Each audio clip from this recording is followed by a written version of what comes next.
Beans are one of the most nutritious foods that you can eat. The longest lived societies on this planet, every single one of them, they have one thing in common. They all eat a tremendous amount of beans. Mindy and I love beans. People are concerned about the phytates and the phytic acid in beans because they're concerned they're going to bind with other nutrients and they're not going to be able to absorb all the nutrients with the rest of their meal. It's ridiculous. It's so easy. Just soak your beans for 5 to 12 hours before you eat them.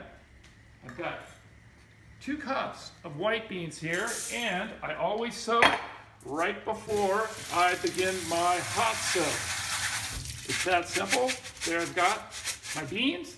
Now, I've got boiling water here. It's in the morning here in California. I'm turning that off. And I'm popping those beans in there.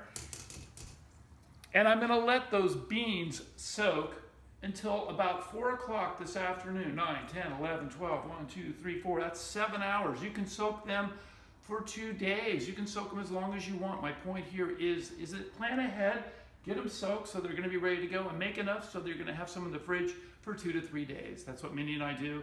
It makes life easy. It makes transitioning to a whole food plant-based diet simple.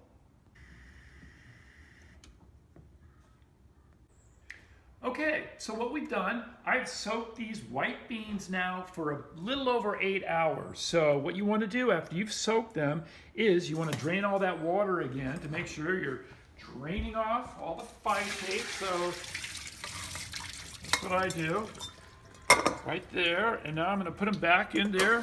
I'm going to refill the bowl with more water. And I'm going to fill it up.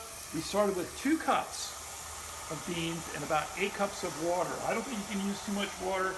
I don't always measure the exact amount of water, but I'm putting in approximately 8 or 9 cups of water. The beans already are soaked with water. You're gonna see a little bit of foam on top, and now you're gonna start boiling them again.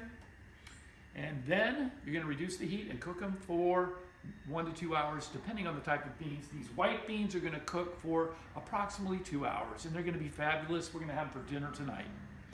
Okay, these beans right here have been cooking for about 1.5 hours. Remember, I said it takes about 2 hours. I like to put my spices in about a half hour before they're ready. If you put them in too soon, they are going to get really, really mushy and lose some of the flavor. So what I've done, really simple. I've chopped up a purple onion, and this is some rosemary, sage, and oregano from my garden, my home garden.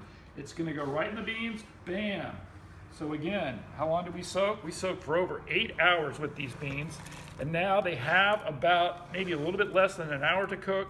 And that's when I'm putting my spices in there so I get the maximum flavor. So mix it in, and they're gonna be ready in just a little while. That's it, so easy. Simple, simple, simple. Okay, so I've been cooking the beans after I added all my spices and my chopped onion. Simple, simple, simple. It's about 30 minutes later, and these are done. Absolutely done. They're super tender. I just tried them, and now I'm going to serve them up. I've got some sauteed mushrooms and peppers and tomatoes over here. Mindy and I are making corn tortillas with beans and mushrooms and avocado, basically. So there it is. It's delicious. This is simple, simple, simple. And remember, every longest lived society, the one thing they have in common is they all eat a lot of beans. You can't eat too many beans.